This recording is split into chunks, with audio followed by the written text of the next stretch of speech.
श्री स्वामी समर्थ. आज सोमवती अमावस्या आहे आणि सोमवती अमावस्याला आज शिवचा जल अभिषेक किंवा दुधाने अभिषेक करायचा असतो आणि शिवला अक्षदा आणि काळे तीळ अर्पित केल्याने पितृदोष नष्ट होत असतो.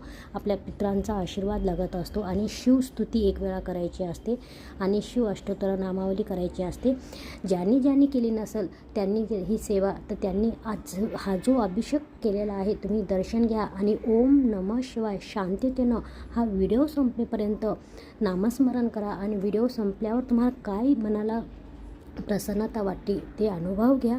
सर्व नष्ट तुमचे जे ग्रह तुमच्या मागं जे काही ग्रह असतील दोष असेल कालसर्प दोष असेल किंवा मग बाकी तुमच्या कुंडलीमध्ये काही दोष असतील ते दूर होण्यासाठी या शिवशंकराला सोमवती अमावस्येच्या निमित्ताने प्रार्थना करा. सगळे नष्ट हो द्या. काही चुकलं असेल तर माफी मागा आणि हा व्हिडिओ तुम्हाला आवडला असेल तुम्हाला